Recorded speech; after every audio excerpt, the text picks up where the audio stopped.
Something is quietly building in the background of global news right now, and most people aren't paying attention to how it could affect the UK. Across recent reports, analysts, economists, and security experts have been raising a similar concern.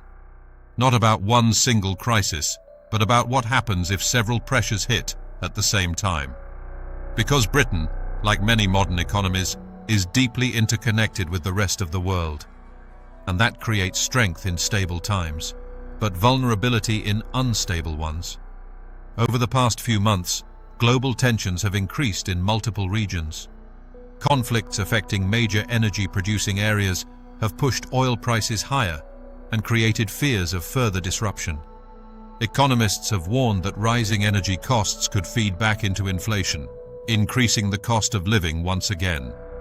At the same time, global growth forecasts have been downgraded by organizations like the International Monetary Fund, which has warned that the world economy is entering a slower and more uncertain phase. Individually, these issues are manageable, but together they begin to form a pattern where multiple systems are under pressure at the same time. And this is where experts start to raise concerns about resilience, because the real risk isn't always a single event. It's what happens when several things go wrong at once. Britain is particularly exposed to this kind of risk for a number of reasons. One of the biggest is energy. The UK imports a significant portion of its energy, making it highly sensitive to global price shocks. When oil and gas markets become unstable, the effects are felt quickly through higher fuel prices, rising electricity bills, and increased costs for businesses. We've already seen how energy shocks can ripple through the economy. When energy prices surged in recent years, it didn't just affect household bills. It pushed up the cost of food production, transport, manufacturing, and almost every part of the supply chain. Now imagine a scenario where energy prices rise again, but this time alongside other pressures, because energy is just one part of a much bigger system. Another key vulnerability is food supply. The UK imports around 40% of its food. That means a large part of what appears on supermarket shelves depends on stable global trade routes, functioning logistics networks, and predictable international markets. Experts in supply chain resilience have warned that modern food systems are efficient but not always robust. They rely on just-in-time delivery, meaning there is often very little buffer if something goes wrong. During previous disruptions, even short-term issues caused noticeable gaps on shelves. If global instability were to increase, whether through conflict, trade disruption, or transport issues, the effects could appear quickly. And again, the risk is not just one disruption, but multiple overlapping ones. Economic pressure is another factor that adds to this picture.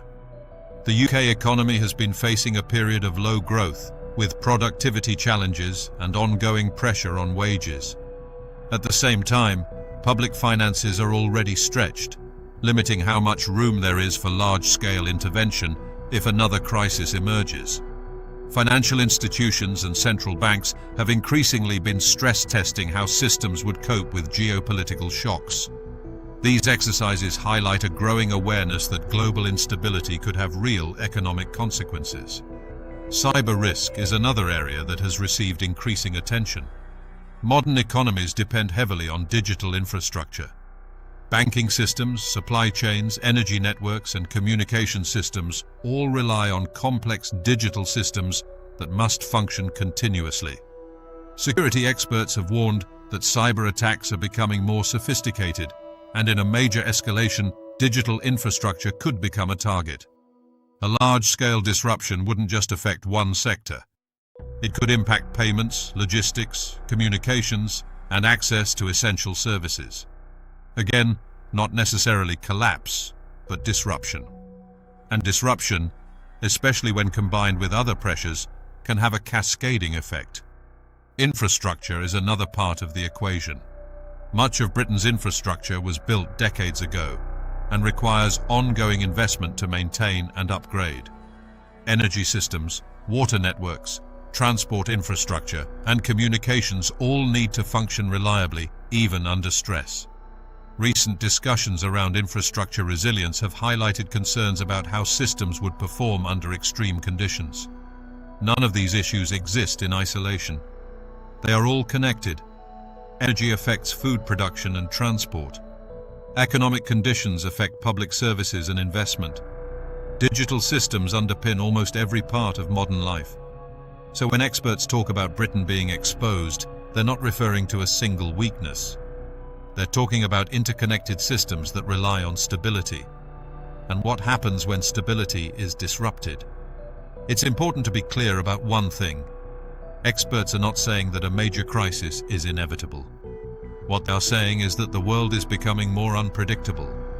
Geopolitical tensions are higher. Economic conditions are more fragile. And global systems are more interconnected than ever before. That combination increases the potential for disruption. And for countries like the UK, which rely heavily on global trade, imports, and integrated systems, that creates a specific type of vulnerability. A vulnerability not based on weakness, but on dependence. Dependence on stable supply chains. Dependence on global energy markets. Dependence on digital systems functioning without interruption. In stable times, this system works incredibly well. But in unstable times, it can become more fragile. Because disruption in one area can spread quickly to others. This is why governments and institutions are increasingly focused on resilience. More emphasis on contingency planning. More focus on supply chain security. More attention on infrastructure resilience.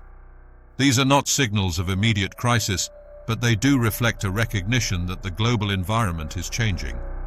For individuals, this doesn't necessarily mean dramatic action, but it does highlight the importance of awareness, understanding how interconnected systems work, recognizing that disruptions can happen even in developed countries. History shows that societies rarely collapse overnight. More often they experience periods of strain, adjustment, and adaptation. The question is not whether challenges will arise. They always do. The question is how well systems respond when they do. Britain today is not alone in facing these pressures. But the combination of global dependence, economic pressure, and geopolitical uncertainty means that resilience is becoming more important than ever. The idea that everything will always function as it has in the past is becoming less certain. And that is why experts are paying closer attention. Not because collapse is guaranteed, but because the margin for error may be getting smaller. In a more uncertain world, the difference between disruption and stability often comes down to how prepared systems are before the pressure begins.